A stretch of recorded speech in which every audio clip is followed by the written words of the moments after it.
long time, man. I feel like I've known you a long time. Very, very long time. I really appreciate having you on my platform. This morning, when I thought about the book, I can't remember details about the book. I read it so long ago. I read it in like 2003 or something like that. 2003 or something like that. But I remember how important it was, and it was sent to me by Vickie Stringer personally. I was signed to Triple Crown, and your book was one of the first ones that was kind of like viral in the prisons and shit. I Yeah, remember, right. I remember that. Yeah, yeah. Yours in Dutch was the shit. Yours in Dutch was like those was very, very, very popular, and I remember reading that joint to the extent I read your acknowledgments and everything. And in your acknowledgments, you gave a shout out to Lamont Hunter from Pittsburgh. Yeah. You gave a shout out to Lamont, and I was like, oh shit, he know Mont. That's my man and shit. I was in a juvenile home with Lamont back in the day. Hmm. We've seen each other over the years, but one of the first questions I have to ask you is, how did you find yourself in the state prisons in Pennsylvania? Oh, I was easy. That was hustling. Like, in New York, dude, we go state to state hustling. Like, What town you was in out there? I was in York, York. PA, and I Okay. also lived in Harrisburg, but I never hustled out there. I just lived out there.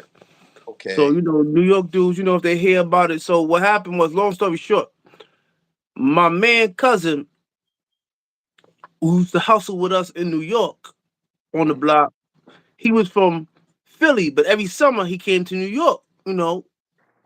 So he got familiar with us and everything, because he's our man's cousin, you know what I'm saying? We embraced him too. He's one Right. of us. Right. So he goes to DC with it. We go to DC hustling, right? He comes too. He's in with a clique too. So long story short, years go on and he get messed up in the game and he goes to a rehab in York, PA. Oh yeah, yeah, I know And about he that one. peeps the layout. He still got that hustle mentality. He Yeah. peeps the layout and he tells his cousin, like, yo, who tells me? Right. Like, yo, I got this move for us. I'm like, bet. Let's Right. get it. So prior to that, I had never heard of York, PA in my life or Right. even knew where it was at. I Yeah. just jumped on the bus and let the bus take me there. I believe a lot of people ended up in York because of that rehab. A lot of people came to that city because of that rehab. I know I can't remember the name of it, but I know many people that went out to that joint. And yeah, the city is populated because of that, I believe. So how long was you out there? Oh, York. I didn't really have a long run out there. But I was long enough to give me some time. That always say this about them small towns or small towns, period, anywhere. Small towns hold big trouble, bro. You will be made you're outsider, you will be made the example. Good analogy. That was a good analogy. Yeah, I mean it really does, man. So you find you like jammed up, like how the fuck? Why did you begin to question why did I even come here? Because it Right. looks so good until it Right. ain't. It's all good until it ain't. Right. I believe the time that you dropped your book was a time when the world was being introduced and developing a fascination with Baltimore. Would you agree? Ah, I don't know, cause I wrote my book before the wire, but I was, as I was, I was, I was, I was, I As, was going, but I was as going it back. dropped, yeah, as it Okay. dropped, but so that wasn't an intentionally for me to try to piggyback off that. Not saying Right. you insinuating that, Yeah. because we just didn't. We just sometimes we put things in the air. We don't know where they're gonna land or when they're Right. gonna land in. And Right. so sometimes I always say this. This is another one of my life sayings. Sometimes it's not who you know, it's not what you know, and it's timing. Right. And my timing couldn't have been better when I released this book or when this book came out, Yeah. because you had two literary legends in front of me, Sister Soldier, Terry Woods. I would read their books from Hmm. a fan perspective. True to the game. Yeah. True to the Game, and Coldest Winter Ever. And when I Midnight. read these joints, I couldn't help but remember something my mother said to me. My mother used to say to me, she said, Shannon, all you want to do is eat, sleep, and run the streets. And that's what I used to do. So when I read these books, but this is the second wave of urban books. The first wave was Donald Goines, Iceberg Oh yeah. Slim, Iceberg. and a bunch of other people. But that Right. wave had died down. When I Definitely. first started going to prison in the late 80s, mid 80s, you only can read so many. I mean, you read all the Donald Goines books because it's like I think it's like 16 or 10, 15. Who knows how many books he wrote? But he was my favorite author, one of my favorite authors, right? Which one did you And like out of that which one was my series? favorite? Which was my all-time favorite? One of my favorite books ever? Black Yeah. Girl Lost. Oh, okay. That Sorry was one to of my for favorite joints. Like, you know what I'm saying? it. And what I loved about him was this. His books never ended nicely. No. He gave you the game. This is what it could this could be you. Yeah. For those who didn't take it all as entertainment value. Right. Because there's some actual factuals in there, you know what I'm saying? So I picked up on that immediately, right? And like I said, you can only read those books. Then it was the Jackie Collins, the bitch, and all this other, and then it was Danielle Steele, because I Yeah. read at an insatiable pace in prison. You could tell you What? was incarcerated. The names that you dropping. Yeah. So I read, when I was on the street, when I was as a kid, I read too, but not those thick books. Yeah. Give me the thin one. I'll read that one. Give me I'll Yeah. find that. You know what I'm saying? So I always was a reader. My reading level was always higher than my math. Got you. So, but I was never accused of being smart. I had older dudes. But I came up around older dudes. Like I wasn't. When I first went to prison, I was running with some older dudes. They were 10 years to 8 years my peers. So I Right. was forced to be mature to a certain degree around them. But around my mans and them, I could let my hair down and be like, yo, this nigga just did this and jumped off the car and did that. But around them, I had to be like, yo, dude had it coming. Because if they thought that I was the wink link, I might go around that project building and never come back. I might go to the roof and never make it downstairs. Walking. True. I mean, because murder has no statute of limitations on it. And some of the things these dudes was, they wasn't killing for no reason. It was about money. In Right. the 80s. It was about money. That's what it was about. You know what I'm saying? It was about staking your claim and making your move and Right. getting this money. And you sometimes you have wolves and you have to be a wolf. To keep wolves off, you got to have wolves around you, or you got to be that wolf. Yeah.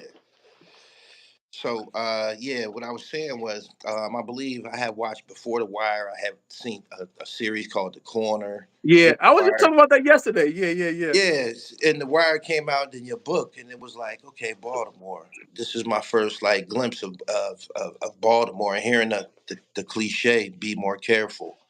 So, did you write it when you were at Smithfield? It was Smithfield, right? Yeah, I was in Smithfield. Yeah, you did your homework. Yeah, yeah. Okay. All So right. normally I normally have to say Huntington because Because it's Huntington, right below, right? yeah, it's right below. It's like down the block. Yeah. But people more know Huntington than they do Smithfield. Okay. I heard that that's where Lamont was at, right? Yeah. That's why. Yeah. Okay. That's why I figured you ran into him probably up there. It was my next door neighbors. Pittsburgh dudes was some cool dudes, man. Not to say Philly dudes wasn't, but Right. Pittsburgh dudes a little bit more laid back. They, Little more down to earth. yeah, yeah, yeah. You know what I'm saying? They do their thing when they got to. You know what I'm saying? Yeah. They don't look for trouble. They don't want no. I mean, they ain't gonna run for nothing either, though. Nah. Nah. So they gonna form like Voltron, but they cool. They ain't on that rah rah shit. But okay, this is what you want. We gonna give you what you want, Right. and they handle their business. So that's why I Before met them. before we get back to the book, you said you served time in the state in New York too, right? No, I served time in Maryland. I served time in the city jail, Rikers Island. I served time in Maryland, New Jersey, and Pennsylvania. All state bids. Okay. What about Pennsylvania was different than the other spots? I don't know. For a nigga that's out of town, pretty much, and that had been my, that had probably been my, because I went back on I think I went back on there and I maxed that bit out too. So I don't know. That had been like, when you from out of town, man, you're forced to make these alliances and these allegiances because there's New York dudes in them jails, but there's very few. Yeah. So you gotta stand strong. It's just like Pittsburgh when normally it's in a dude from Philly west, and they send the Pittsburgh dudes east to the East. east part of Yeah. the state Yeah. because they know how them cliques can be when they click up like that. They'll have the whole jail. So they try Yeah. to balance it out. But with a New York dude, we don't have that. We just fall into these jails. We behind enemy lines. You know what I'm saying? So we have to form these alliances and these allegiances for people, with people. When you said you had to form these alliances, was it necessary because of the Philly body? Keep it real. Uh Nah, I mean alliances are like New York. Like everybody got their own car. I mean, just like in Feds, like they call them cars. Like the New York Yeah. car, you got the DC car, you got this car. So so North Philly runs with North Philly. As for example, South Philly runs with South Philly. As Right. example, Pittsburgh run with Pittsburgh. It's no differentiation from the Hill or whatever other side. It's just Pittsburgh when it comes to Right. that. So New York is just New York when it comes to that. I've known New York to like kind of like fuck with Harrisburg and York in the state because a lot of them got in trouble around there. Yeah, yeah, So yeah. That's a fact. was So you that a, kind of fuck with the people you know from the town. So you come up, yeah, yeah, you gonna gravitate to some because I probably know the dude from the town better than I know the New York dude. right? Be like that sometimes. Yeah. Yeah. So you already got history. You might have done business with him. You might have been dealing with his cousin, and that's just how it be, man. And those are small minorities too. When you get in the big scheme of things, they're big in their county jails, but when they get in that state, it's Yeah. Philly or Pittsburgh. Yeah. What was You know Camp what Hill? I'm saying? What was Camp Hill like for you? Oh, Camp Hill was, all my spots. I ain't have no problem in all my spots because I played ball. You play ball, you make friends, bro. Basketball is a how can I say this? It's an unspoken language. It is, So especially in that if you prison. do it where you from and I do it where I'm from, we both do it. And I Right. fuck with dude. This game is nice. You know what I'm saying? Right. That's how I And know Lamar Hunter. I met dudes from Philly. Yo, it was this one kid from Philly, bro. You like, why you not in the league? Yo, this dude, I thought I could play. I knew I could play, but I couldn't do nothing. I've never met nobody I couldn't do nothing with. It's guys like This that. kid, he would come down and say, Brandon, I never forget him. Clear it out. Every play he said that. Clear it out. And he would hit me with a crossover I knew was coming. Yeah. I couldn't do nothing. Bung bung. I would just tap his legs. He had that shit down to a science, and he was gone. He Yeah. was there, and then he was gone. Yeah. So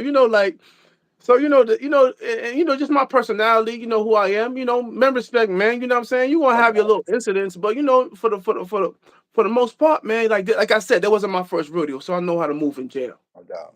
I know how to move. You know what I'm saying, and stuff like that, man. You know what I'm saying. I know what to look out for. I know what I'm going to Right. address. I know what I'm not going to tolerate. You know what I'm saying. So I know about the snowball effect. I know a lot of these niggas, like a lot of dudes like this ain't no knock on Philly because I seen this in DC and I seen this in Patterson, New Jersey. A lot of them dudes from towns that everybody think they can box. Y'all niggas is riding a fucking rep. Everybody can't box. So my thing was this, dog. Hit me and can't fight. It's about your ass. Everybody can't fight, bro. Come on. I seen it in jail. Like niggas talking about they was round one and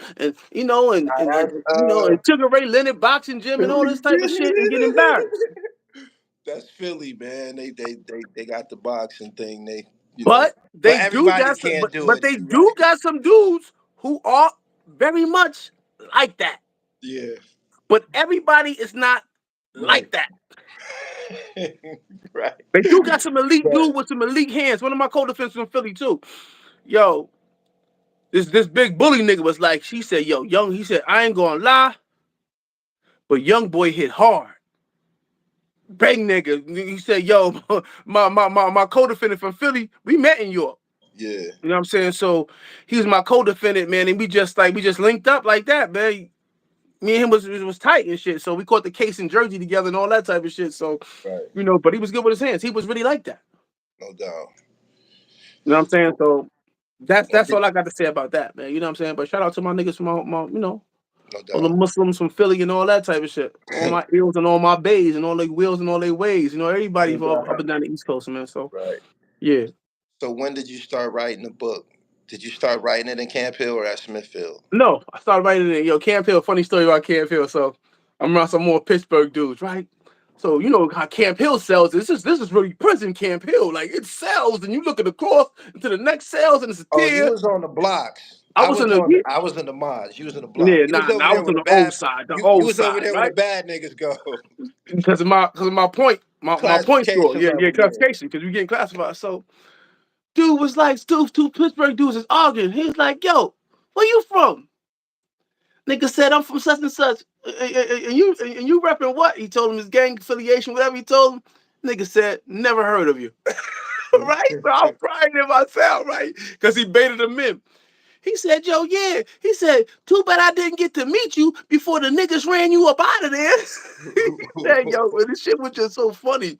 Because like this dude was he was the authority on gangs in Pittsburgh or something like that. It was an older dude, but he was just clowning the shit out of him. It was just some funny shit in Camp Hill. But back to your question, what's your question again? Did you start writing it down Oh there? no. So I went to Smithfield, and I met a kid in Smithfield. Jason. Jason. What was Devon's last name? I can't remember his last name, but I met a kid there that changed my life. He changed the course of my life. So he had written 3 books, and I was talking to him, and just talking to him, I knew that I was more intelligent than him. That wasn't no No knock on doubt. him. That's how I No felt doubt. from my No doubt. conversation. Like I said, I moved with dudes who were 8 to 10 years my peers. So that they put something on your mind. You know what I'm saying? So boom. So I'm talking to him, and and I'm like, yo, where was you at? You know how you get to talking, like, where you from? Where you at? Oh, you was over there? So Right. I'm looking at him, and I'm like, yo, the name was Jason Bridges. I'm like, Devon? He like, oh shit. And they called me Sean on the street. Yo, Sean, yeah, right? So now our relationship, we had a prior relationship on the street. But Okay. he was a kid when he first came. He was like maybe 14 when he came out of town. He was like 19 now. So his features had changed. He got taller. You know what I'm saying? His features had changed. And I lost track of him. Right. So he was up in there. But when we rewind a couple years later, a couple years earlier, he had got shot right in front of my face. So it was a town beef, New York versus the niggas in the town, right? But I wasn't a part of that beef. I was getting money with niggas in the town. But when shit like a good dude got shot, and I always say sometimes when a good dude gets shot or something happened to an innocent person, that's the rallying cry. That's Right. when everybody who ain't got nothing to do with the game, they get involved. Like these niggas gotta go now. They shot such and such. So that's what happened. Incident shot, dude got shot. It was a cool dude, good dude, got shot. And I came right back from reading up right into that shit. Like I stepped right into that shit. So I'm on the block looking for somebody to get my bread from that I didn't scoop when I was leaving out of town. So sometimes you just gotta, leave that shit there and get it when you come back so you can have your bread, have some working capital. You know what I'm Right. saying? I was type of nigga, if I had it, I'm reading up with everything. You know what I'm saying? Whatever I got, Yeah. I'm reading up. I'm making a flip. So boom. So I'm walking up the block and just shit don't feel right. This is the most populous block, Maple Street in York. And I was like, yo, this shit, my spider senses is going off. Like, yo, like, where's everybody at? So I see dude. I see Jason. I see Devon. Jason is Devon. So he's like, yo, I gotta tell you something. He said, yo, Sean, can I get some work? I'm like, yeah, shit, I got a lot of work. I just came back. Oh yeah. So yeah, I give you a couple packs. My people not here. All right, cool. So as we walking up the block, I look and look to my left in a little like alleyway because York is like Baltimore, and a lot of the layout of the town is like Baltimore. You got a lot of alleyways, and alleyways can take you. It's like the subculture of the town. You don't even have to walk the streets if you walk enough alleyways. You know what I'm saying? You just Right. barely have to hit the street, and then cut right back to the alley. You don't want to be seen niggas walking through the alleyway like fucking Omar. Right. So I look in the alleyway, and niggas is huddled up, and it's raining. I'm like, yo. I give niggas like, yo, you know, because I don't got no beef with them. Yo, what up? Niggas give me the. I'm like, whew. You know what I'm saying? Any other time it was wild rap. It was Sean, what's up, blah, blah, boom, boom, boom. So it was because of the person I was with. It wasn't that necessarily wasn't for me. So then I was like, yo, bro, that's not a good look right there. He's like, yo, I know, right? So by the time we reached the opening of the next alleyway, somebody had ran through that alley and ran down on us with the gun out. Right. Nigga, like, and I'm like, nigga got me dead to right. It is nothing I can do but throw my hands up like this. I'm, Right. you know, inside. That's what I'm saying. Nigga got that. I'm looking down. You know how people say like they're looking down the barrel of a gun. Yeah, I was really looking down the barrel of a gun. Yeah. So the nigga was like, "Yo, what's up now, nigga? What's up now?" But he wasn't talking to me. But in that moment, I'm thinking he talking to me. Bong bong. Nigga took off. Nigga chased him down and hit him. Bang. But and I spun in somebody's house. I know. But they thought I was shot. So my girl got the message at the time. My girl at the time got the message. She thought I was shot because I had the Columbia rain suits on. So this Okay. is like 9-1, I think, some shit like that. 9-2. I just came home from a 8 year bit, but I did one. I'm doing like 3.5 on the 8 in Maryland, and I was right back at it. So, boom. So after that, I meet homeboy again, and I heard he's writing books and shit. So, you know, I'm just like, oh, well, he can write a book. So my thing was like, yo, if he could write a book, I could write a book. All the fucking books I read. Right. You know what I'm saying? But it's, so I went back to read. So at that point, I went back and I didn't hate on him and say, yo, oh, you know what I'm saying? Like I could do this shit. I just thought all these thoughts were within me, never verbalized to him.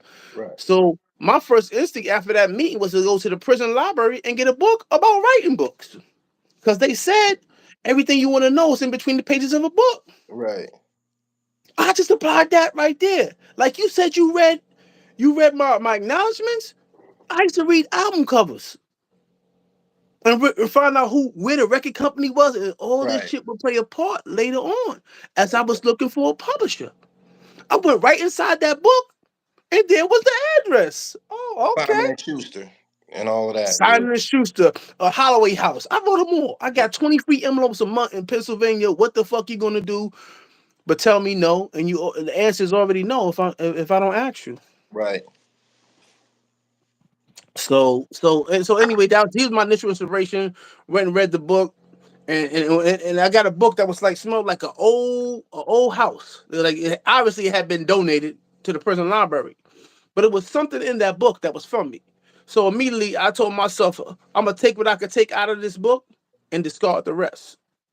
Take what applies to me, because I know I don't write the King's English, and discard the rest.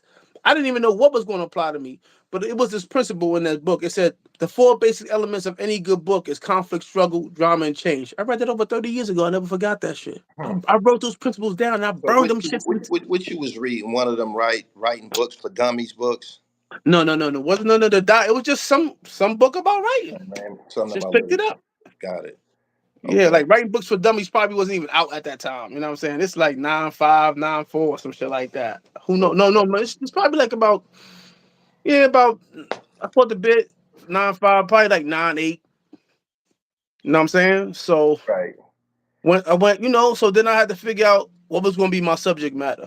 So it was this other kid this is how I got the name, Be More Careful. It was this other kid on there, this other kid in there, my man Ronald Borley, he from Baltimore. And I connect, I never met anybody in the system more like a New York dude than a Baltimore dude. You know what I'm saying? So we have a lot of similarities. Usually you got family in Baltimore, you got family in New York, or they got family in New York. Right. So we connected, and again he played ball, so we connected too. He became my man. He always just say little slick shit. You know what I'm saying? Like, yo, nigga, I'm from Be More where you see more. You better be more careful. And I just took that saying, I just chopped it in. Because what's in the name? They say what's in the name. I say everything. Right. You know what I'm saying? That's what I really say. I mean, I hated my name growing up, but Shannon, when I got to be an author, Shannon Holmes, That was your first time hearing that when dude said it to you. first time hearing it. No, I probably heard it again when I probably heard it before, but never like the way he always used to say it. He Right. said it constantly. Right. Okay. Like dudes from Harlem say, "Is you shitting me?" So he said that was a part of his everyday vernacular. You know what I'm saying? Be more You know where careful. I'm from. He was proud of that. He wore that on his chest. Yeah. You know what I'm saying? So I had been down there and I had knew. So my first time in Baltimore, you know, when you was incarcerated, you know, you was trying to be a bigger and better criminal. So you linking with the niggas is giving you numbers like, oh, you getting niggas now, I'm gonna hit you up. You know what I'm saying? I actually hit this kid up. He said, yo, when you get out, call me. I got out, I called him. He was my man. A little dude, little dangerous dude. In the town and in the jail, he was dangerous. He's my man Boogaloo. Robert Smoot. My man Bug. So one day I'm like, yo, I was like, yo, bro, why we always walking through alleys and shit? I ain't get it first. You know what I'm saying? He's thinking always Right. walking through alleys. He was a stick-up kid. Okay. He was a stick-up kid, so he just moved how he was moving, Yeah. precautiously. So, but Right. it was a lot of like when I went to his block and I went to his hood, it was a lot of this was like the early 90s. It was a lot of real dudes still on the street. What are you from West Baltimore? He's from East Baltimore. He was East. from a block called 21st and Barkley. Okay. So it was a lot of dudes, but luckily for me, I had just been in jail with these dudes. We always getting out around the same time. So I knew them from, I was in 3 jails in Maryland. So I knew them, you know, they knew me and I knew them. Right. You know what I'm saying? So boom, boom. So they let me live. I wasn't a threat to them. They had teams, you know what I'm saying? So I was there long enough. So when I went to Baltimore, it just had a profound effect on me, bro. I was like, damn, this shit fucked up. Like I always say this about Baltimore. New York people, we know poverty, but they know poverty with a capital P, bro. There's something about those port cities that are big on ports, with big ports that stuff is coming in that are Yeah. heroin cities. You look at it, it's Baltimore, it'll be Norfolk or Portsmouth in Virginia, it'll be Boston, it'll be New Mm. York. All these are flooded with heroin, bro. Flooded. So Yeah. their lifestyle is a little bit different from ours, right? So like one time we walking out, I'm linking up with my man. So I run into dudes from your hometown out there. So I'm linking up with my mans, and then the helicopter come. Like I'm in South Central, like right over the power line. Oh, I mean, I can feel the wind, and they shining the light on us. My man is like, yo, don't look up, keep walking. So I did that. I did what he did, what he told me to do. But this is my Right. first time, and it was shocking to me. So I just saw some things like that. I saw this cop beat this lady up so bad, this fiend. I was like, yo, what was she doing? What would they do to me? I mean, Right. I never saw, he was whooping a man, was whooping this lady, this fiend's, boom, boom, boom, hitting up with his walkie talkie. I'm like, yo, what are you Right. gonna do to me? If he doing that to her, what are you Right. gonna do to me? So it was just a couple little things, and then just going in and we just trading. Yo, I was in this house. My man was like, "Y'all was in this house, bro." He went to go use the bathroom. He said it was a tub full of shit. We just trading like, well, what the fuck? What's the worst shit you saw? Like some of those spots, you just gotta stand in the middle of the floor because it's just so roach infested or rodent infested. Right. You don't want none of that shit to drop in your pocket. You standing in the middle of the floor like, yo, and busting sales. But it was just they lifestyle that we wasn't really accustomed to. But we'd adapt to that. You know what I'm saying? It wouldn't be squeamish no more.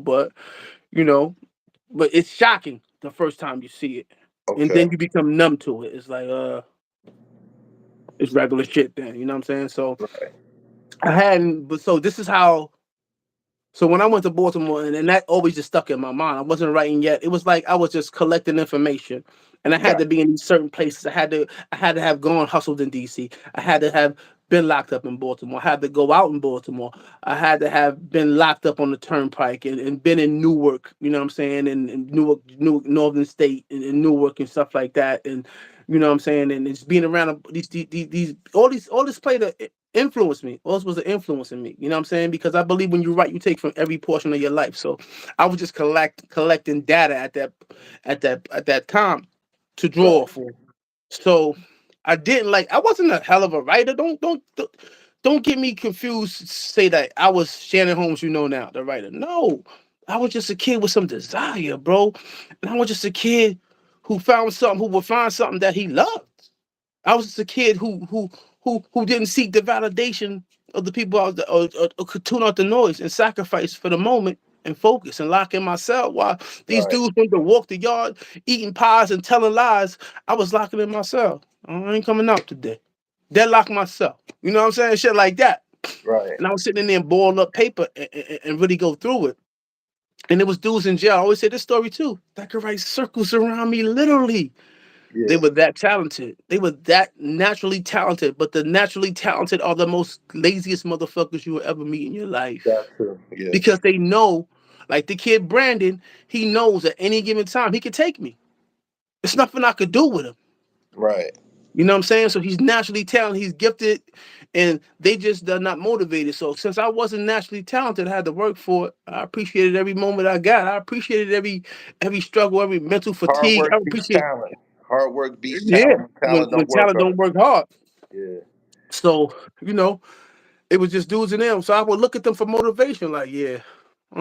So they laughed at me. I told them in jail. I was like, yeah, I'm writing a book. And they laughed at me.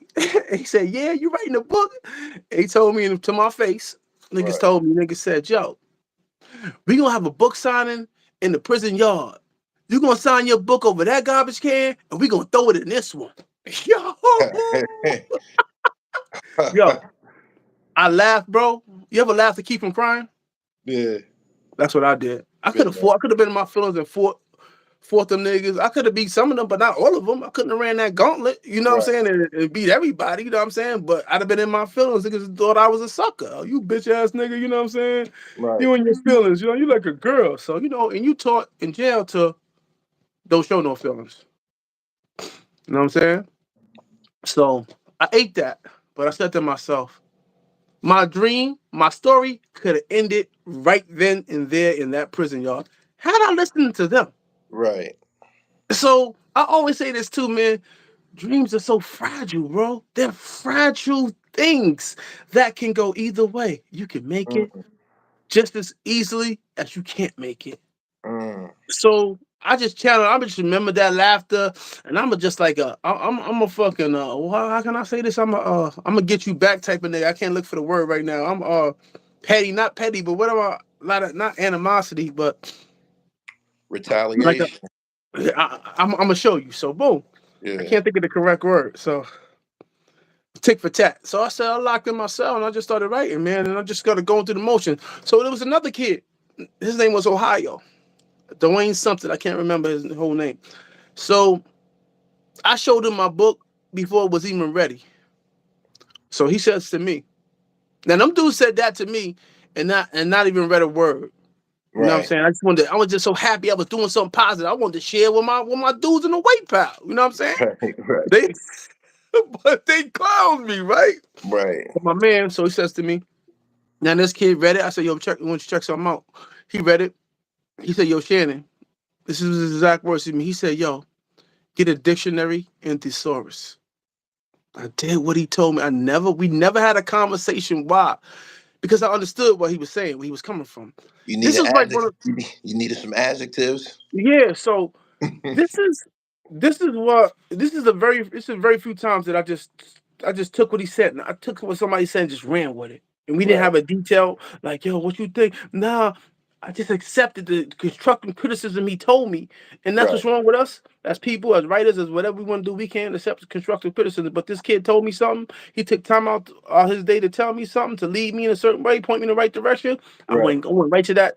I went right to that commissary and got that and never looked back. Then it became wordplay. And in wordplay is you're physically weak at first, but through repetition, you become Right. stronger, just like an exercise. And then I just began to find myself. Like I began to find my voice like any singer, like Fantasia or Jennifer, how they find their or Beyonce, how they find their voice. I was in that cell, my voice was just words on paper. My voice wasn't singing and hitting notes. So I Right. found my voice and I was like, damn. I'm sitting in that cell like, did I write that? Yeah. And then I'm like feeling myself, and then I had people do that. You know what I'm saying for me? Right. I don't know if it's the same one, but this one I brought this joint home from the prison system.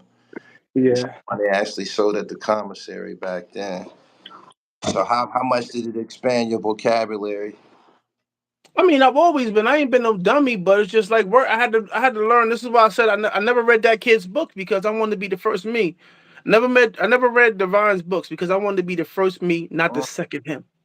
And I no was smart enough to understand that even at that formative period in my writing life.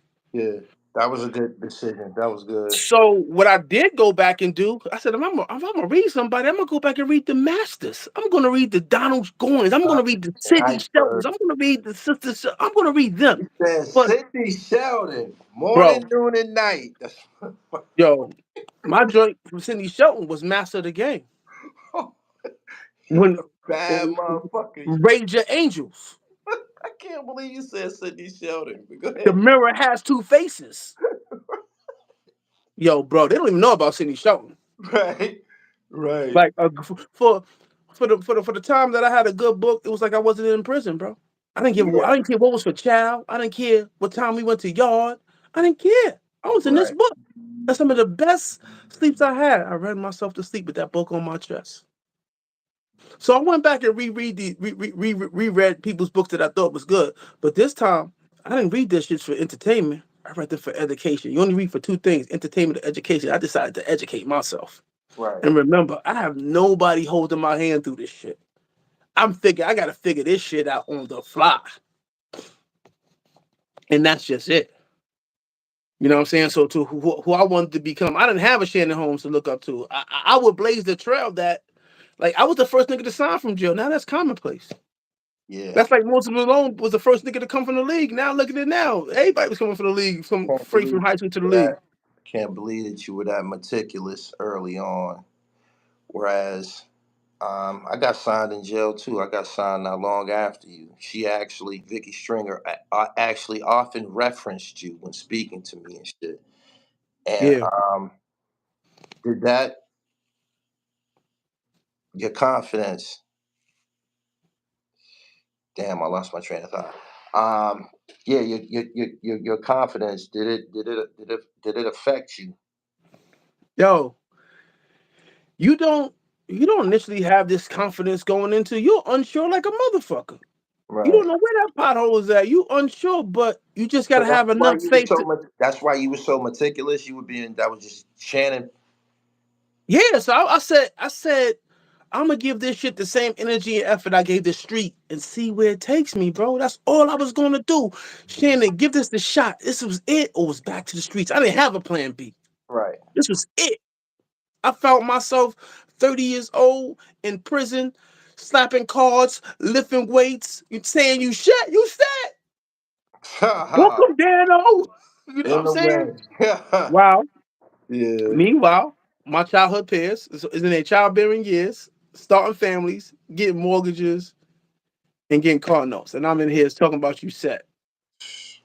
You know, and when that shit hit me, it hit me like, so this is it, baby. And then, okay, on my journey, I'm just picking this shit up. I'm just smart enough to pick it up as I go along. So they had like two papers in the jail. They had the Philadelphia Inquirer, and I forget what the other one was. The other Philadelphia newspaper, Philly Daily News. Daily News. So it's one particular morning, right? I don't know what them niggas was doing last night, but they was up all night. You know, some niggas do their time watching Yeah. TV because we had cable up in the joint. Yeah. So we had TVs in our own cell. So that shit Yeah. was like everything. Yeah. So boom. They clicked the doors to come out for, if I didn't go to breakfast, they clicked the doors to come out for rec or go to the yard. The papers are like sitting in the bench in front of my cell. I go out, grab that joint, and go in with the paper. Because I hate dudes reading over my shoulder, yo, let me get the sports. And so I grabbed the whole paper. Okay, go sit in the cell. I'm like, just like somebody on the street will grab a paper and read their morning coffee at the table. This is what I'm doing in my cell. Right. Boom, dissect it. Now I read the paper from from back to front. I read what I like first and what I don't like second.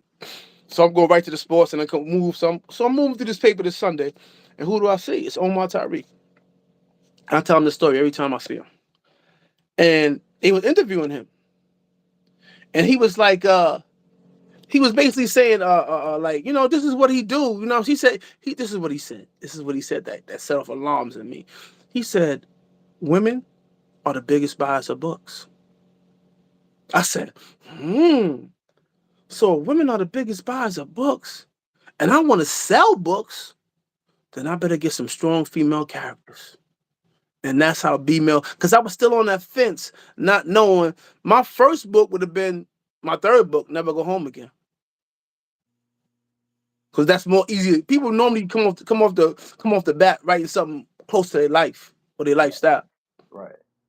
So that was going to be originally. I didn't know what I was going to write yet, and I was just accumulating this information when he directed me in the direction that I should go. And it was like, yo, I was having a conversation with a dude I read his books. Right. I was having and I was just smart enough to pick up on things in that article. Because nobody was holding my hand through this.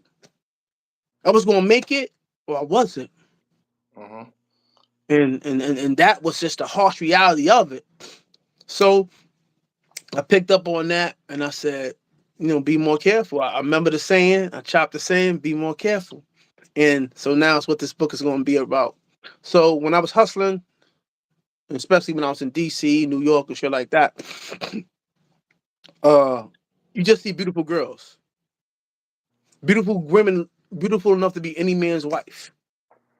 That Beyonce ain't got nothing on. But they out there doing the wrong thing. So I seen this girl one day, and I write this in my autobiography. It's called Slow Money, Fast Thoughts. That's not the name, that's the name of the chapter. So was it Fast Thoughts? Fast Money, Slow Thoughts. So that's what it was, right? So the girl, she I'm like, so it's for this instance in the world, it's just me and her in this projects. Anybody in DC, they know this projects in Northeast called Paradise Manor, Paradise in Mayfield, one of the wildest legendary joints in there. So I see this girl, I'm out there, she knows when there's nobody else, there's no customers but her, there's no dealers but me. She's coming towards me. I can't help to be captivated by her beauty. I'm looking at her like, God. So she gets to me. It's not like I don't know what she wants. It's not like she don't know who I am, but it's kind of like, for me, it's kind of like pretending like. So she like, yo, you got that? Can I get a working half? Yeah, I got that. Like, I'm like, what you doing out here? Like, and in my mind, I'm like, I could take her home. I can get her off this shit. I could clean her up. And then she says to me, "You gonna sell me the shit or what?" Oh, it's like, oh fucking yeah, I am. Because if I don't sell it to you, somebody else will. So I want to sell, but just that I don't think you haven't been a hustler unless you had that experience, or even some dudes is having their first sexual experience with fiends, with junkies and shit. Yeah, that's totally normal. I knew where you were going with it, my nigga. Go yeah. ahead. But so when I said that, so that incident led me to write about. Okay, so then I was in. I mean, these are another factor that led up to be more careful.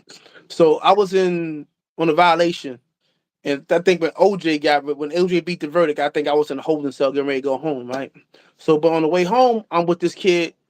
I mean, I'm not in DC anymore. I'm in Baltimore. So I'm with this kid named Warren from Park Heights. So he was telling me these stories. Niggas are always telling stories in jail. He's telling me the stories about these two groups of girls called the Knock 'em Down girls and the Pussy Pound. And he's telling me how they sell pussy and shit like that. So I just took a name, bro, and ran with it. I took the Pussy Pound because it was more marketable. I could have easily said the Knock 'em Down posse, but the Pussy Pound just got a ring to it. Sounds fly. What's in it? Again, what's in the name? Yeah. You know what I'm saying? So I took that and I just said it about some wayward girls, you know what I'm saying, in the streets, but at that same time, I made one have a father, the main characters. One had a father, one didn't. One got high, the other one didn't. One was light skinned, one was didn't. And so whatever I put one, I made the other one the opposite. I put them at odds. But the one factor that bonded them was they had a friendship. No doubt. You know what I'm saying? So that's what that became. How long was it after he suggested the thesaurus and everything before you had a nice, legitimate transcript? I say like 6 to 9 months. I think 9 months. Did Not you? much really. After I had got the typed up, paid a couple packs of cigarettes for that. You know what I'm saying? I had also got my own. 'Cause I think you got a word processor in Smithfield, so I had got my own. After I got it typed up, it started circulating around the jail, and no, this is when I was finally brave enough to let somebody read it. It was me and this kid named from West Philly. We used to go to the library every day. Like that was our rec. Like niggas go to rec, y'all, me and him would go to the library. And not many people go to the library in jail. You know that unless they go into doing some legal work. They're not going for their own. So y'all basically putting in law library slips every day because you can't go to the law. You can't go to the library every day without having a pass. So Yeah. We getting passes. I forgot how that worked in Smithfield. You know what I'm saying? We getting passes. Maybe not every day, but more frequently. It's just me and him. When it's time to leave that tier, that housing unit is mostly me and him from that side. right, So we became familiar with each other. Not like, yo, but what's up, bro? Yo, we switching books, we swapping books. Yo, check this out. I'm like, yo, check this shit out. You know what I'm saying? So I knew he was a reader. So I hadn't told him about my book. So one day I said to him, yo, I got something I want you to read. And he said, yo, I had to bring it down to myself before I lock in. All right, cool. Brought it down there to him the next morning. He was at me like we had beef. He came up those steps to the top tier, like, yo. And I just never forget the look in his eyes of what he said to me, which was more important. His eyes like, yo, where the rest of this shit at? dope, dope. I need that Nigga dope. said, nigga said, he said, yo, he said, Shannon, you can get a couple of hours with this. He set off light bulbs in my mind because at that time I was not writing to get signed. I was writing to kill some time, bro, Right, and to prove to myself that I could accomplish something. I felt that everything in my life, bro. Phil dropped out of school. When you in prison, you lost. So I failed there too. right. Let me Niggas ask don't you, even. did you expect to complete it before you made it out? Oh, I knew I would complete it. I knew I would complete it. I had a good bit. I was like probably going to fourth year, fifth or five. You know what I'm saying? So I knew I would complete it. I wasn't gonna stop till I completed it. It Right. wasn't something that I was. Oh no, I'm gonna do them finish the shit when I get. Nah, I was How much on it time was you every doing day. at this time? How much time was you doing I at was Smith? doing. What was I doing? I was back on a violation. I did. I did. When I'm doing five, I forgot. I forgot what the sentence was or how it became five. But it was like I had came from another jail. Like I was on red. Like I had like some. I felt like Mob Deep. Sometimes I had three different cases. I'm going to court in three paces for three cases. So I was in. I was going. I went back. I was had a new charge, a flat five in Jersey. I had I had the parole in both Maryland and and what you call it and Man, what you call it. So that led up to five. That made it be 5 years. You know what I'm saying? Fuck is my dish at? So that led up to um, everything being 5 years. out of that five, how much was would you say was dedicated to completing the book? That 9 months. 9 months. Yeah, that's all I needed. All right. So once you got the transcript, you had something that you knew that you knew that you had reached completion. So you said you started writing all of the publishers first. Yeah, once I got the transcript, but still was you wonder you have those days like where you wonder if is it just you. So once my man stamped me, and then it just got around the jail. So I I started sending I had making copies of the transcript, and niggas is like, yo, that's that kid right there. I could see niggas coming through the child hall online, and I see niggas out my peripheral pointing at me. yeah, And I'm like, damn, this shit. So it started to take on a life of its own. And it's still sharp and still. You know what I'm saying? So dudes love to tear me down. Well, when they couldn't, they gave me my flowers too. They gave me my props. A right, dude named Walla, I think from South Philly. Walla was like, yo, bro, I don't have no hat on, but if I did, I'll take my hat off to you. That book was well written. And it was because right, this was my moment, and I was smart enough to understand that this is my moment. So I gave it was all or nothing, and I went all the way in. and I pulled Right. from everywhere. So any artist's first, more than likely, any artist's first album, first book is going to be a classic because they waited all that time to have that success. Look at the Jay-Z, look at the Reasonable Doubt, look at the THRU album, look at the 50 Cent album. I can go on and on and on. Right. So when you started to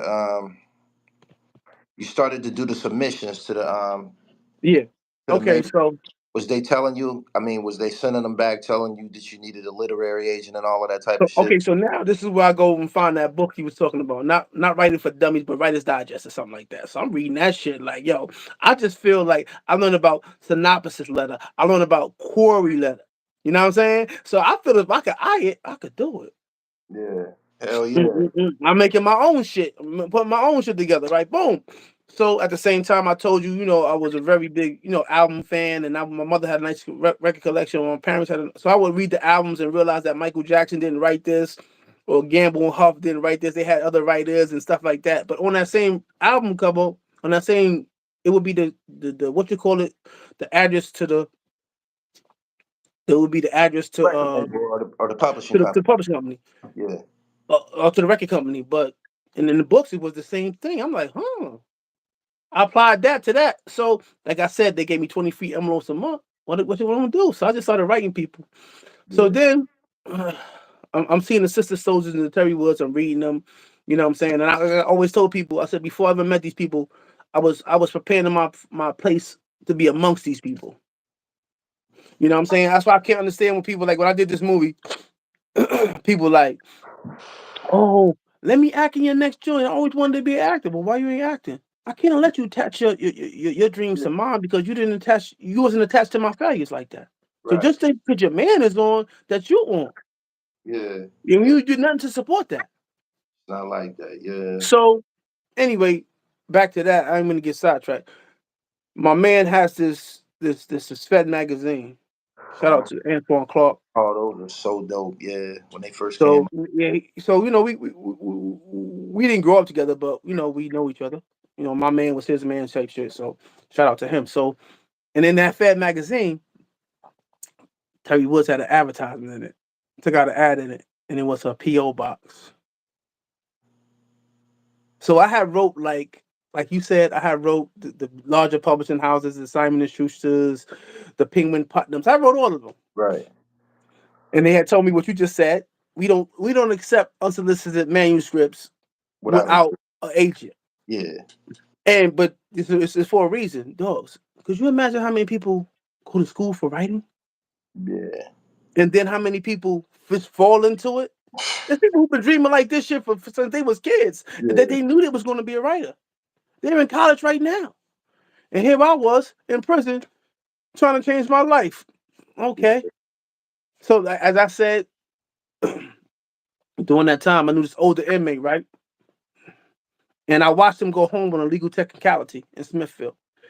And one of his last words to me, he said, "Yo, sometimes you gotta take a shot in the dark. You just might hit something. This was my shot in the dark. That was his. This was mine. I sent that letter out to Terry Woods, the query letter and the cover letter. I'm sitting in the, in the cell one day. You hear that Yeah. underneath the you hear They you hear all that sound the same. You know it's here. you hear that whip pull up. You look Yeah. down, you see your name on it, You said Shannon the whip. Holmes. I Hear like the that, whip yo. coming and shit. Yo, I see that, yo. I like the top bunk because I ain't like niggas getting up early and hanging their head over, hanging their foot in my face in the morning time. You know what I'm saying? So I play the top bunk. Y'all niggas can have that bottom bunk. I jumps down. I said, let it from almost like memorized, like I'm stuck. Oh shit. Open that shit up. He was like, send me your book with a self-addressed envelope. This is Terry Woods. You know what I'm saying? Right. And I around that time, I was getting every magazine, Vibe, Source, Double XL, whatever rap hip hop magazine was out, I was getting them and not paying for them. Ebony, Essence, whatever. You know how we did, in Yeah. jail. So, we collect magazines and you hold them for lockdown. So my man had the magazine. So I wrote to her. I was seeing her. I was like, damn, she look good. But I never was like, like, I said, yo, Shannon, I fucked up. doing that in the streets, messing with a girl you weren't supposed to be messing with. You know what I'm saying? And it fucked up my play that I was, that I was doing in the town. You know what I'm saying? It kind of fucked up the business. Right. So I said, Shannon, not to say that it did happen or could have happened, but we was in close proximity to each other for a long time. You know what I'm saying? So who knows what could happen? Sometimes you be around girls so long, people just start looking good to you. Like, Yeah. I like Shorty, or Shorty, you just. So anyway, so I sent her the thing, self-addressed envelope. I said, nah, I ain't sending no self-addressed. In my mind, I said, this is going one way from me to you. The jails already told me I got it. What can you tell me? But put your stamp on it. Right. You know what I'm saying? So the next letter comes back. She's like, yo, I want to sign you to a 5-year deal. I'm scared now. Like, what? 5 years? So I said, so I'm talking to my man Sheed now, right? The same kid I let read, the first kid I let read my manuscript. I said, yo, Sheed, we spending the year, I want to talk to you. So he's like, yo, she want to sign me to a 5-year deal. I said, I don't know about that shit. That's 5 years. That's a long time. Me being so dumb and so young and dumb and so short-sighted. 5 years is not a long time. So he says to me, he said, what? He said, you just did 5 years, dummy. I said, yo, you right. You right.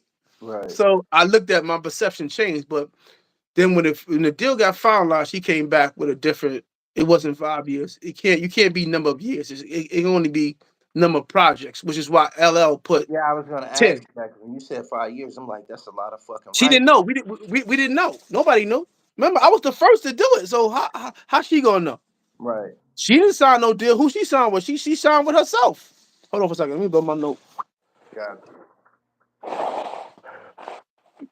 Hmm. Yeah, so it became number. So I got a 1 book deal with an option, which meant I had to just show she had to write a first refusal on my next book. okay. But who knew that it was going to do what it was going to do? I kind of had a good feeling about it because I was a reader. I was a long time reader, Right. first time writer. I know what a good book was, but you a little biased when it's your book. What was your relationship with Triple Crown? Hmm.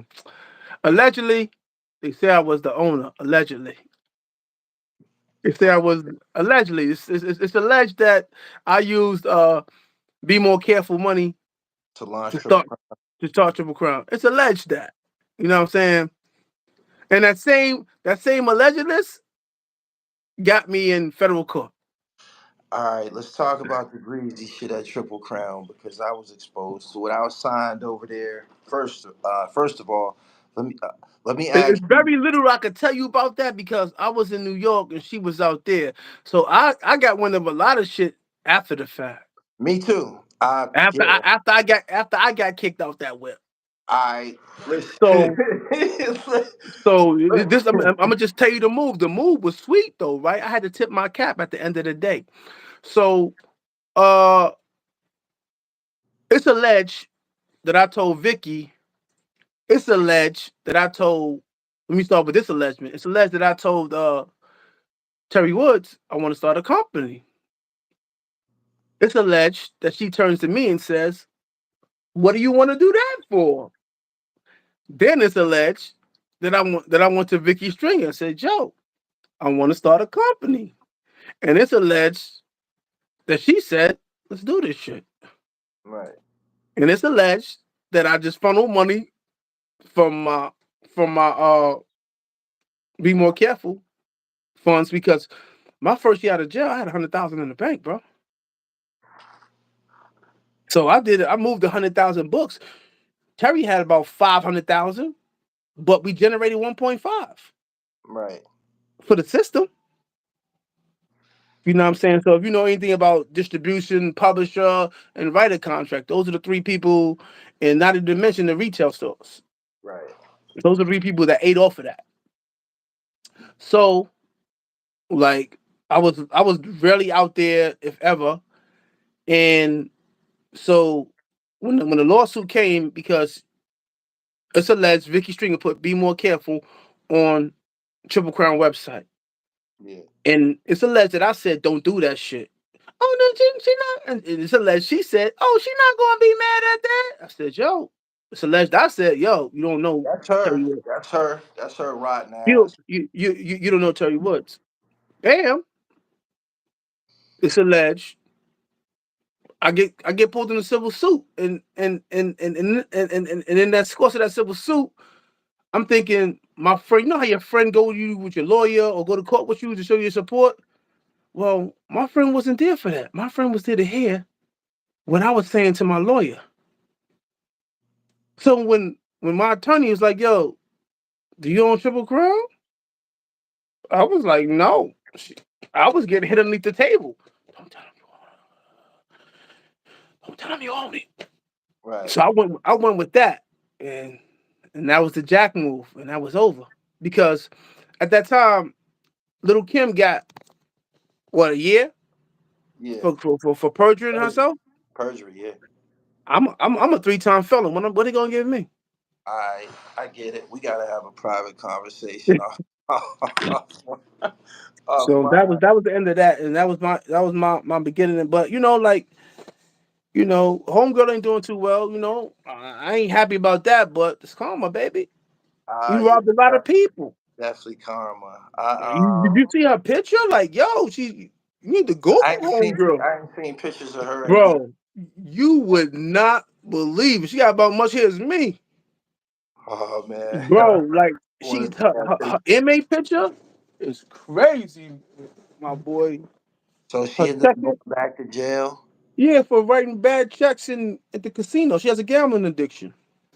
Wow, I Oh always yeah, she wonder what bouncing happened checks. to her Yeah. Oh no. on That camera. everybody got their book back. Everybody got the rights to their book back, and pretty much that's what happened with that.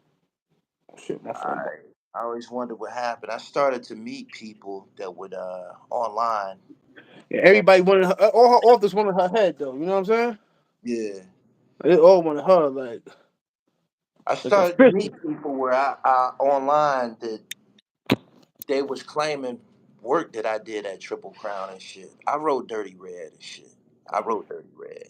I Yeah. wrote Hell yeah, I wrote that book. I still got the I, manuscript you know from what? You know what? I believe you because she would say to me, "You should be writing some books for me." Because that business, when you try to do business and run a business and be a writer, that right. the business side fucks with your creative side. But Yeah, then they were saying it was alleged that fucking what's that Shut's book? Never. What's the name of her book? Let that be the reason. let that be the reason. Yeah. They said that shit that she stole that. So There's no way. There's no way. Once I got educated on what she did and everything, and I went back and looked at, because she would send me the transcript with notes, suggestions and shit, footnotes and shit that she had wrote. She would send it to me, and it was very, very. I would look at it, and I said to myself, "There's no way possible that you wrote that. Let that be the reason." 'Cause that was a good book. You know what I'm uh saying? And I'm sitting here reading shit that you wrote, and it just I knew that everything. I met people online that claimed I had done work that I did for her and shit. Like, and when I told this lady who I was, she was like, "Was you in jail?" I said, "Yeah." She was like, "Okay, yeah, I heard about you and shit." But that's where I got signed. I got signed in Pennsylvania in 2004 with her to my own book deal. And when I went to the office to sign, I took, my mom took me there. I ended up leaving as a ghostwriter and shit. And I was just out of jail. She shelved me and made me a ghostwriter. I was often down there staying in extended stay hotels and shit like that. Yeah, I stayed in that shit. I stayed in that shit. Yeah. I One was in time I that had my daughter out there with me. man, I was in that joint all the time, man. Like you kind of like working for her, writing for her, kind of like took the joy away from me. Like I used to could just let it blow. But once it became about her, it just it took the Yeah, air out. you wrote that. You wrote that because that was her contract. So she had a contract, secret contract with you that the major didn't even know about. I I ended remember when she up got so when I started going through those doors, when I saw my first deal, like I would pass on my contract to look at. Like I wasn't one to hide information. I never did right, that. right. When I went through a door, I put her on. Like we was like Batman and Robin at one point in time. You know what I'm saying? But Yeah. like people be envious of you, bro. Me and Terry was like Kobe and Shaq at one point in time. She was the established star, I was the new kid on the block. Right. But Kobe want to know, could he lead the league in scoring too? He'll never lead the league in scoring as long as Shaq's around, because the ball goes to deep. The offense runs through Shaq, Right. and Shaq decides if he's gonna pass it out or turn and dunk it. And Shaq believes that he could take two or three people. And I use that as an analogy. The ball was opportunity for me Right. at Meow Meow Cherry Woods publication. And depending upon how she felt on me on any given day, I either got the ball or I didn't. Yeah. Depends if we was going through something, it just became like I would tell her like sometimes like on some real shit like, yo, I wish you was a dude so we could just go outside and fight and get this shit over with. Either you're gonna respect me and I'm gonna respect, or I'm gonna respect you. One or Right. the other. Like, you know what I'm saying? So people would ask me, yo, you and Teddy was beefing? I said, beef? What? I don't beef with girls. It's Right. a verbal altercation, perhaps. A Yeah. spat, but never a beef. I never got in my car once and looked over my shoulder to see if Terry was gonna gun me down. Ever. Right. Right. That's beef. How many copies have you sold to date of Be More Careful? Probably like in the 400,000 type shit, bro. So I got the book back, and I was able to, that's how I was able to put the movie together and shit like that. But me and Terry have such like, mended. We become better and better as the years got, as we got further and further away from that situation. Because I have to ask myself, yo, where would I be without Terry Woods? But she has to ask herself, where would she be without me? And the whole spat came about when she told me, she said, Shannon, you can't come to my you can't come to my office unless you make an appointment. I said, what? I am your company. Yeah, that's crazy. And that next day, I went right to an agent's office and signed with them because I felt like she spit in my face. Yeah, that's disrespect. My man said, yo, Shannon, you think if she was smart, she would give you a piece of that company just to keep you around? If she was smart. Hmm. And then she had called and told me when I signed with, you blew a $4 million deal for me. You know what I said? Some sarcastic shit. I said, yo, you didn't treat me like I was worth 4 million. So just how the same way I've always felt like this, and the way that you're articulating this to me, the literary business operates almost identical to the music business, because you just said she told you you fucked up a $4 million deal for me. That was basically her taking her company and busting a move and showing them that I got this Yeah, but earned right. I wasn't signed. Yeah, That's what they didn't know. She yeah, didn't. She wasn't at liberty to show them. So got once they signed me, it was like, what we need you for? right. We got that kid. You know what I'm saying? I was the it. Everybody wanted to know, who is this dude? Where's come from? How did he do this? You know what I'm saying? I was like the talk of the town. I had all type of people looking for me, impersonating me. I said, God damn, I remember when I didn't even want to be me. I had so many fucking cases. And now these niggas, yo, I used to be so mad about that shit, bro. I used to Right. be so mad, bro, because you live the life we live, man. It's like it's times you don't even want to be you, bro. Yeah. You got shit hanging over your head that ain't going away. You can stop. You can change course and square up and get a job. They still gonna be looking for you. That statute of limitations is 7 years on an Right. open case. You know what I'm saying? So You said once you got it back from her, you went and bust a move with the movie. So no, I didn't. I didn't straight off bust a move. No, that deal was like 20 years in the making. I turned down more deals than I got. so So my my, they've my been next wanting to to my make it a last movie. deal, huh? They've been wanted to make that a movie. Yeah, yeah, but it wasn't mathing to me. My thing is at times I'm too attached to this shit because I feel like I risked my life for this shit. This shit more than the book to me. I knew my life could have been easily going at any one of them stops, DC, Baltimore, a traffic stop. You know what I'm saying? My life could have easy, but for some reason, God chose me, bro. There's a lot of niggas that did the same thing I did that ain't here. Niggas that was right next to me, niggas that put in way more work, way better men. God took.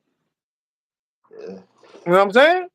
Yeah. So I just gotta believe that. You know what I'm saying? And I was given this ability to communicate with the masses, I and, just and for them to feel me. You know what I'm saying? right. Is the movie out? Is it streaming now? The movies are streaming on Apple TV, Tubi, Amazon, Roku. It's like 18 platforms. But I would recommend you go to Tubi. I've read every one of those books that have became films, right?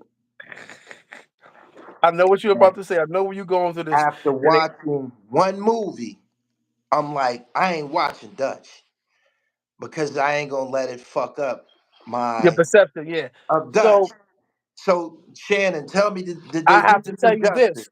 Huh? I have to tell you this. There are some hard decisions you have to make. What you can what you can keep and what you can show. You do not have infinite amount of play just to play with in a movie. Time is money, and I've never felt that more so than on a movie set. Time is you are on the clock. Right, And when you're on the ownership end of that, you feel that shit. If you just hire you an actor or whatever, you don't feel that shit. But if you're giving some money and you got to bring back a product, you better bring back a product. right. So let me ask you this: how much how much point shaving did y'all have to do? Everybody got paid. I didn't get paid. To tell you the truth, I didn't take any money just so it could fly. But I got Okay, ownership. I okay, got 51% ownership. So, yo, you know what I'm saying? So I'm waiting for the check to clear. I'm not really waiting on. I'm gonna do what I'm gonna do and right, keep connecting my dots when they come. You know what I'm saying? I just feel the money gonna come. I just gotta be alive to spend it.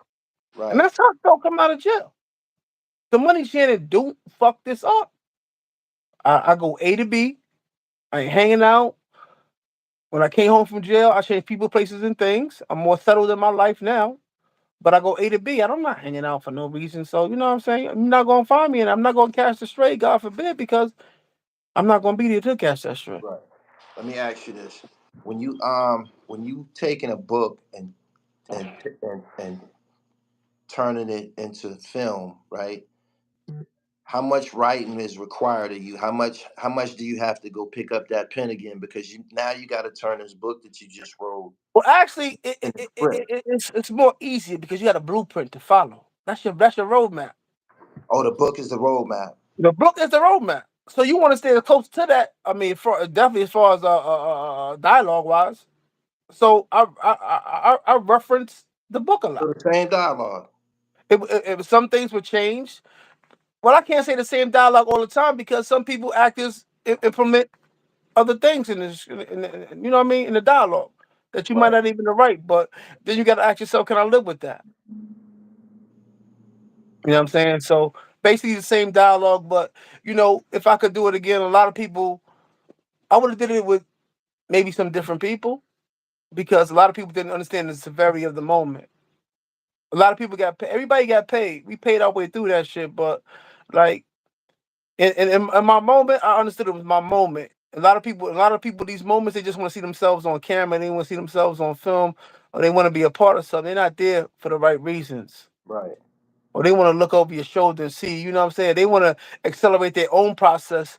That I waited 20 some years for that moment, bro. And in that moment, I realized who I was coming with me and who I was leaving right there. right, And that shit could have ended on that set a lot of times too. It's a lot of behind the scene things going on. Like, I fell out with my partner. You know what I'm saying? right, I fell out with my partner, but like, it just is what it is, and not what I wanted it to be. Just certain things I just ain't going to tolerate, man. I just don't tolerate the disrespect, man. I don't disrespect nobody. I don't want nobody disrespecting me. And if it comes down to it, I got to walk away. You know what I'm saying? And yeah. I survived breakups. I survived Vickie. I survived Terry. I'm still here, man. I survived some powerful women, bro, and I'm still here. Like, I can't so believe that Vickie's in jail. I got pictures with her. I got to call my mom and tell my mom this. My Where mom you, was where you big. at? Where you located at? I'm in Erie, Pennsylvania. I'm from Erie, Pennsylvania. I was in the prison system. I always thought you was in what you call it. Yeah, I know where Erie's at. Cold ass Erie. I I know a mean, couple dudes from Erie too. I can't remember you their had names, to but if you was down Smithfield. Yeah, you yeah. was down there. So, yeah, I got Yo, but I pictures. always thought you was from what you call it. From I thought you from New York or Harlem. in New York. I ran with. I spent a lot of time in Harlem. So Spent a you lot was of time. coming through. I was seeing that right. Yeah, running with and shit like that. But my mom, when we went out there, she really set it out for my mom. She gave my mom $1,000 check and had a bouquet of flowers for it. And this is just like just for nothing. Like she Yeah, this is the act of giving before you take. yeah, okay, before the robbery. Let's proceed Yeah, with the yeah, robbery. yeah, yeah. I mean, Her and she's a gracious Candy, hostess her until you find sister. out what she's doing. Yeah. And sometimes when you find out, it's too late.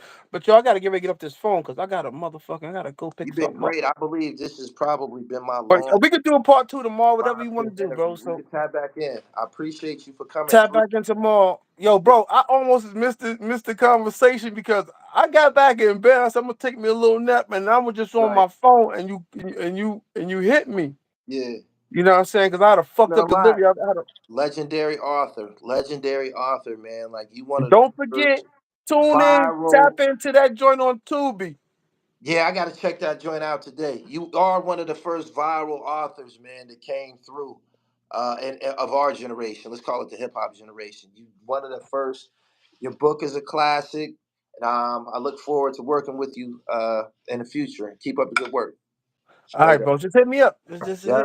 hit me up. We will do part two though, because there's some shit that I didn't get a chance to say, Okay. We and I didn't tap even back in. realize we was in here for an hour. So I had to check the phone couple because the conversation just flowed so seamlessly.